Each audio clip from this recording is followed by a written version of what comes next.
pas spécialement. J'ai déjà eu, moi, des reprises d'oiseaux à moi. Donc là, c'était une troisième nichée. Et elle se faisait contrôler en migration de retour au printemps en Espagne. Donc ça vous montre un petit peu notre petit chemin. Mais justement, à partir de quand on parle les rustiques? Alors, la rustique, les premiers rustiques sont souvent observés dans le nord de l'Afrique à partir du 15 août.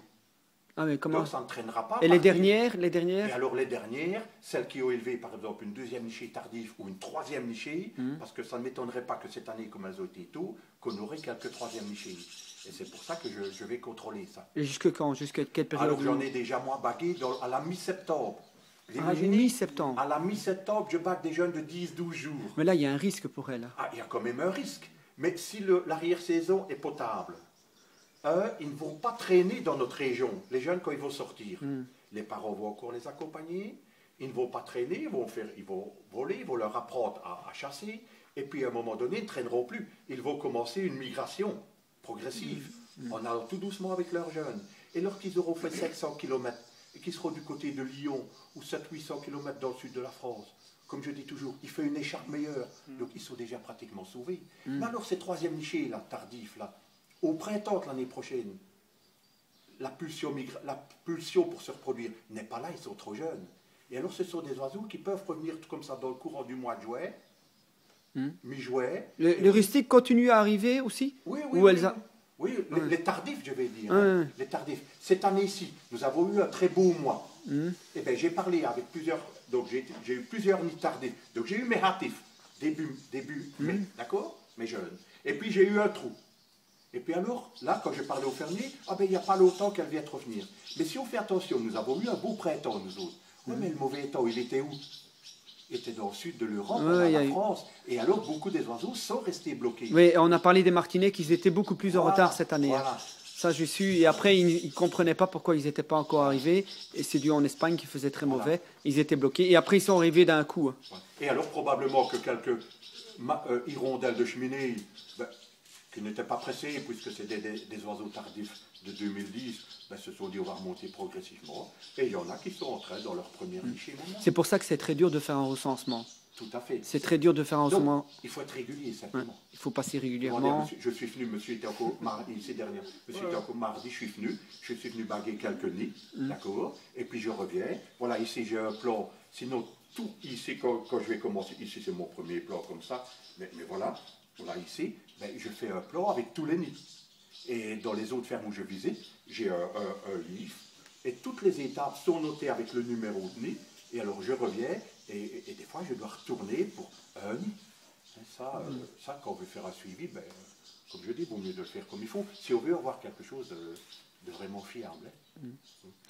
Justement, tant qu'on reste sur les hirondelles, quand une hirondelle tombe d'un nid, on les conseille de remettre, si une hirondelle tombe d'un nid d'hirondelle de fenêtre ou ici rustique, on remet les bébés dedans et les parents, automatiquement...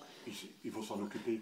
Et il m'est déjà arrivé, vous vous rappelez qu'on parlait justement des parasites. Oui. Il m'est déjà arrivé de trouver des hirondelles mourantes dans un nid. Mourantes. À cause de? À cause des parasites, à cause du temps froid. Mais pourquoi il y a des endroits où... C'est que moi j'ai remarqué quand je nettoie les nids, il y a des endroits où il y a plus de parasites que d'autres. Il y a des endroits dans des nids où il y a plus de parasites que d'autres nids. Oui, ça dépend un petit peu. Oui, parce ça que dépend. Le parasite se reproduit, c'est bizarre comment il fait. Donc le parasite maintenant qui est en train de sortir, ce qu'on va faire une pupe. C'est quoi une pupe? Il va pondre un genre d'œuf comme ça, d'œuf noir. Donc comme noir, ça, comme un grès de chauffe. Ouais. Et dedans, je vais dire la mouche, entre guillemets la mouche, est déjà présente dedans, d'accord? Mais elle va rester dans le fond du nid. Et elle va passer tout l'hiver là-dedans. Et c'est au printemps, avec la chaleur des adultes qui vont naître. Et alors quelques-uns vont peut-être aller se mettre dans l'adulte. Parce que moi, personnellement, je n'ai jamais retrouvé des parasites qui avaient résisté à la migration. D'accord? Donc j'ai déjà eu des parasites qui sont partis sur des oiseaux en migration, j'en ai déjà constaté, mais sur la migration de printemps, je n'ai jamais trouvé de parasites. Donc, on suppose que les parasites alors là sont à l'état de pupe, dans le nid, dans le fond du nid, et qui vont éclore alors à ce moment-là lors de la couvaison, et vont soit aller sur les adultes, quelques-uns, mais l'adulte est capable de s'en débarrasser, donc ils vont tolérer, il va peut-être 2 ou 3, et que ceux-là vont aller se cacher, comme je dis, à des endroits où ils ne savent pas se faire attraper. Et les autres vont attendre que les jeunes aient 15 jours pour aller alors justement se fixer sur ces oiseaux-là. Et alors c'est toujours délicat. Moi, quand l'oiseau est en bonne santé, quand la saison est bonne, en général, 2, 3, 4, 5, maximum des parasites. Mais quand il fait mauvais, je vous l'ai dit, il m'est déjà arrivé d'en avoir 100 sur un oiseau. Alors l'oiseau est là.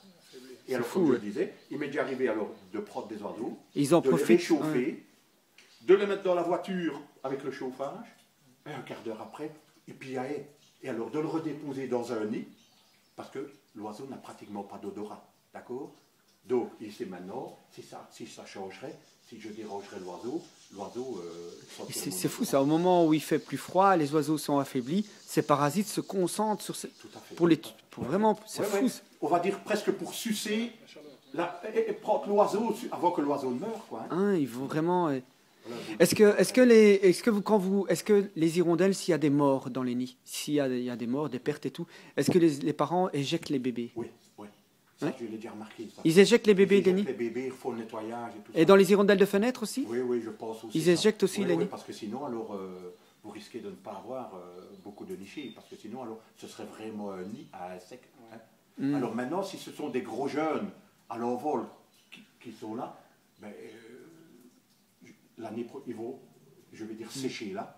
Et au printemps, quand ils reviennent, comme je dis souvent, les hirondelles font le ménage et elles tirent tout dehors. Ok. Ici, par exemple, on voit des nids qui sont abandonnés.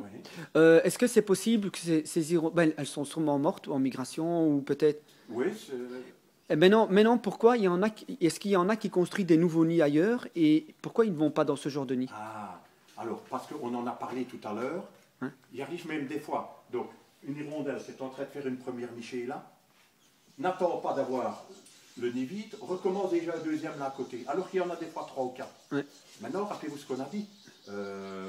Dans le fond du nid, il y a des parasites, il y a des petits. Je vois. Si à un moment donné, ce nid-là ne leur convient pas, ils vont refaire un autre. Hein. Et c'est vite fait, hein. C'est l'affaire de quelques jours, ça. Surtout dans des milieux comme ceci naturels. Hein. Ils sortent, ils ont de la boue, ils ont de l'humidité, ils ont tout ce qu'il faut. Donc c'est vite fait. Ils prennent de la boue, ils le mélangent un petit peu avec de la salive, et ils vont ramener comme ça quelques milliers de poules qui vont monter, qui vont faire.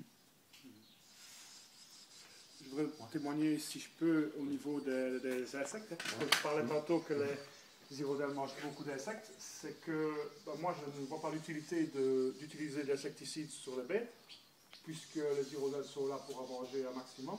Autant de leur laisser une nourriture saine et de n'utiliser que les insecticides vraiment quand il y a une forte population et non pas quand l'hirondelle s'en cherche. L'hirondelle est un animal parfait, je vais dire, que pour faire le travail à la place du chimique, je vais dire, donc laissons faire l'hirondelle.